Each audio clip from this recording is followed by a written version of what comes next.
ফের উত্তপ্ত যোগেশচন্দ্র চৌধুরী কলেজ। আর এবার যোগেশচন্দ্র চৌধুরী কলেজে অশান্তি নিয়ে হাইকোর্টের দৃষ্টি আকর্ষণ। কলেজে নিরাপত্তায় সিসিটিভি রাখতে হবে, বহিরাগত অনুপ্রবেশ আটকাতে নির্দেশ দিক হাইকোর্ট। এভাবেই আদালতে আবেদন এক কলেজ ছাত্রের। আরো বিস্তারিত তথ্য জানবো আমাদের প্রতিনিধি সৌভিক মজুমদারের কাছ থেকে। সৌভিক, দেখো, ইতিমধ্যেই মামলা দায়ের করবার জন্য একজন ছাত্রের আইনজীবী তারা অনুমতি চেয়েছেন, সেই অনুমতি দেওয়া হয়েছে এবং যেখানে স্পষ্টত অভিযোগ করা হচ্ছে যে এর আগেও যার বিরুদ্ধে অভিযোগ উঠেছিল সেই সাব্বির আলীর বিরুদ্ধেই আবারও অভিযোগ তুলেছেন ওই ছাত্র। এবং তারা বলছেন যে বহিরাগতরা দীর্ঘদিন ধরে কার্যত ওই কলেজের দখল নিয়েছেন এবং সেখানে মাঝে মধ্যে এই ধরনের গন্ডগোল ঘটছে। এর আগেও একাধিক অশান্তির ঘটনা ঘটেছিল এবং আজকেও সেই বহিরাগতদের হাতেই সেখানকার যারা ছাত্রছাত্রী পড়ুয়ারা আছেন তারা সেখানে আক্রান্ত হচ্ছেন এবং এই ধরনের ঘটনা দীর্ঘদিন ধরে ঘটছে। পুলিশের সামনে, পুলিশের নজরদারিতে থাকা সত্ত্বেও কিন্তু এই ধরনের ঘটনা ঘটছে এবং সেখানে পুলিশ কর্মীরা বসে রয়েছেন, কিন্তু পুলিশ কর্মীদের পক্ষে কিছু করা সম্ভব হচ্ছে না, এই অশান্তিকে নিয়ন্ত্রণ করা সম্ভব হচ্ছে না। ফলত এর আগেও বারবার কলকাতা হাইকোর্টের তরফ থেকে একাধিক ঘটনায় এই যোগেশচন্দ্র চৌধুরী কলেজ এবং যোগেশচন্দ্র চৌধুরী ল কলেজ দিয়ে একাধিক নির্দেশ দেওয়া হয়েছে, কিন্তু সেই নির্দেশ দেওয়ার পরেও কার্যত কোনো কাজ হয়নি এবং ওই ছাত্রের আইনজীবীরা তারা কিন্তু পুলিশের ভূমিকা নিয়েও প্রশ্ন তুলেছেন এবং তারা বলেছেন যে যেখানে কলকাতা হাইকোর্টের নির্দেশে সেখানে পুলিশ পোস্টিং রয়েছে, তারপরেও কিভাবে এই ধরনের গন্ডগোল বারবার প্রত্যেক দিন হচ্ছে সেটা নিয়ে তারা প্রশ্ন তুলছেন এবং সেই কারণেই তারা এই মামলা দায়ের করার জন্য অনুমতি চেয়েছেন। সেই অনুমতি দেওয়া হয়েছে। আগামীকাল সকাল 10:30টার সময় মাননীয় বিচারপতি বিশ্বজিৎ বসুর এজলাসে এই মামলার বিচার প্রক্রিয়া শুরু হবে এবং তারপরে পরবর্তী পর্যায়ে যা নির্দেশ দেওয়া সেটা মাননীয় বিচারপতি দেবেন। দেবস্মিতা, ধন্যবাদ সৌভিক। দফায় দফায় বিক্ষোভ হয় আজ যোগেশচন্দ্র চৌধুরী ল কলেজে, তাই 15ই মার্চ পর্যন্ত যোগেশচন্দ্র চৌধুরী কলেজ বন্ধ রাখার সিদ্ধান্ত নেওয়া হয়েছে। যোগেশচন্দ্র চৌধুরী ল কলেজে টিএমসিপির বিক্ষোভের মুখে পড়ে আজ তৃণমূল সাংসদ মালা রায়। পরিচালন সমিতির বৈঠক ঘিরে উত্তপ্ত হয়ে ওঠে যোগেশচন্দ্র চৌধুরী ল কলেজ।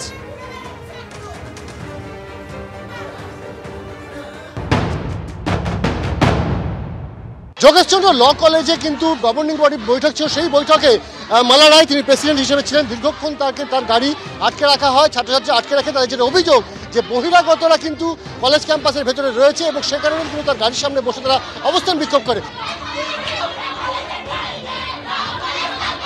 ক্যান্টিনের ভেতরে কিন্তু এই মুহূর্তে একাংশ তারা কিন্তু বহিরাগতদেরকে বের করবার জন্য স্লোগানিং করছে, অপর একাংশ যারা রং খেলার মতো তারাও কিন্তু ছাত্রবিষদ করে, তারাও ল কলেজের ডে সেকশনের পড়ুয়া, তাদের বক্তব্য যে বহিরাগত এখানে কেউ নেই। কিন্তু যেটা বক্তব্য যে আজকে মালা রায় যখন গভর্নিং বডির বৈঠক করতে আসেন তখন তিনি যখন কলেজ ক্যাম্পাসে উপস্থিত তখনই কিন্তু দুই বহিরাগত তারা ক্যান্টিনে চলে আসেন এবং তারা ক্যান্টিনের ভেতরে ঢোকেন এবং তখনই কিন্তু বিক্ষোভ শুরু হয় যে কেন বহিরাগতরা ক্যাম্পাসে ঢুকবে।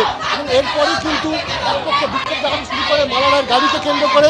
পরবর্তী সময় আমরা দেখি যে মালা রায় কিন্তু পুলিশের নিরাপত্তায় তিনি বেরিয়ে যান এবং বেরিয়ে যাওয়ার পরেই কিন্তু বিশৃঙ্খলা আরও অন্য মাত্রা নেয়। দুটো কলেজ চলছে, ডে আর মর্নিং।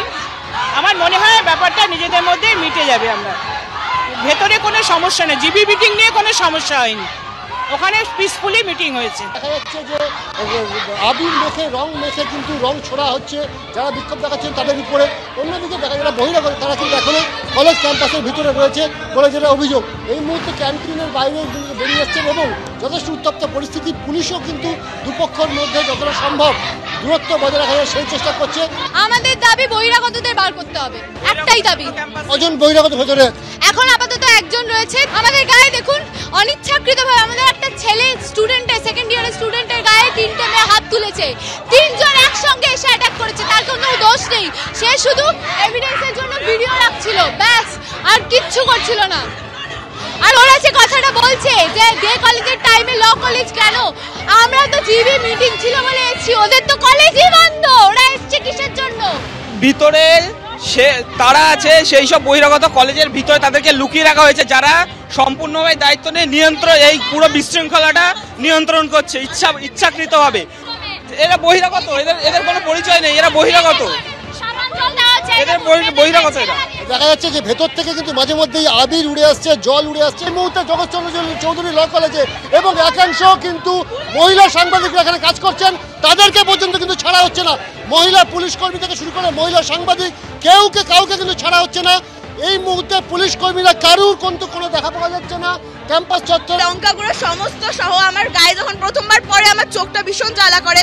আমি যখন জলটা দিয়ে ধুতে যাই তারপরে ওরা ওই জলটা আবার ছেটাতে থাকে। 15 তারিখ পর্যন্ত যোগেশ চৌধুরী কলেজ সেটা কিন্তু বন্ধ করার নির্দেশ দেওয়া হয়েছে। প্রিন্সিপাল ইতিমধ্যে কিন্তু একটি যে নোটিফিকেশন সেই নোটিফিকেশন জারি করেছেন এবং সেখানে বলা হচ্ছে যে যেহেতু দোলযাত্রা রয়েছে সে কারণে 15 তারিখ পর্যন্ত বন্ধ থাকবে এবং তারপর যেহেতু শনি রোববার পড়ছে ফলত 17 তারিখ কিন্তু নতুন করে কলেজ খুলবে।